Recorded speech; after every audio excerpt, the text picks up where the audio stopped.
قال رسول الله صلى الله عليه وسلم من نفس عن مؤمن كربة من كرب الدنيا نفس الله عنه كربة من كرب يوم القيامة। যে ব্যক্তি কোনো ইমানদারের দুনিয়ার কষ্টসমূহ থেকে একটি কষ্টকে দূর করে দিবে, মহান আল্লাহ তাআলা এর বিনিময়ে ওই ব্যক্তির কিয়ামত তথা হাসরের ময়দানের কষ্টগুলো থেকে একটি কষ্টকে দূর করে দেবেন। ওমান ইয়াসসারা আলা মু'সিরিন ইয়াসসারাল্লাহু আলাইহি ফিদ দুনিয়া ওয়াল আখিরাহ। এরপরে আল্লাহ রাসূল সাল্লাল্লাহু আলাইহি ওয়াসাল্লাম বলেন, কোনো ব্যক্তি যদি অপর কোনো মানুষের অপর কোনো অসহায় ব্যক্তিরকে যখন ছাড় দিবে, একজন অসহায় ব্যক্তি আমার কাছ থেকে কিছু টাকা ধার নিয়েছে, আসলেই সে অসহায়ত্বের কারণে সে টাকাগুলো দিতে পারছে না, আমি তাকে যে ছাড় দিলাম, হয়তো তার সম্পূর্ণ টাকাই তার থেকে আর নিলাম না আল্লাহ সন্তুষ্টির জন্য, অথবা তার সাধ্যমতো যতটুকু দেওয়ার সক্ষমতা আছে ততটুকুর বাহিরের অংশটুকু আমি তাকে ছাড় দিলাম।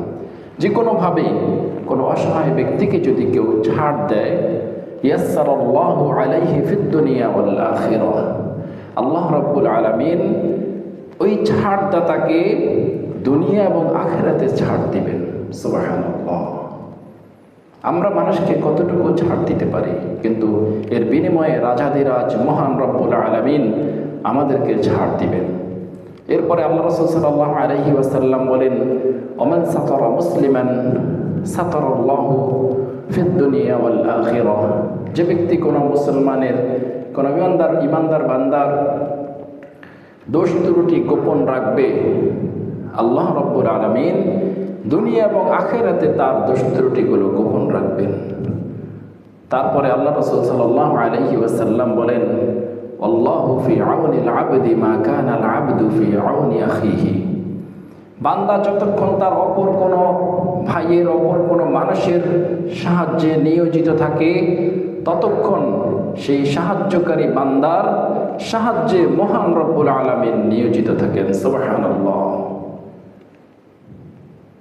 সম্মানিত মুসলিমগণ, ইসলাম যে কত মানবিক ধর্ম, মানুষের সেবা করা, মানুষের সাথে একটু হাসি মুখে কথা বলা, এটা যে কত বড় ইবাদত আল্লাহ রাব্বুল আলামিন আমাদের জন্য করেছেন, এর মধ্যে যে কত সওয়াব আল্লাহ আমাদের জন্য রেখে দিয়েছেন, আমরা যদি তা জানতাম তাহলে হারিয়ে যাওয়া মুক্তার মতো আমরা এই কাজগুলোকে, এই মানবিক কাজগুলোকে আমরা সেভাবে মূল্যায়ন করতাম।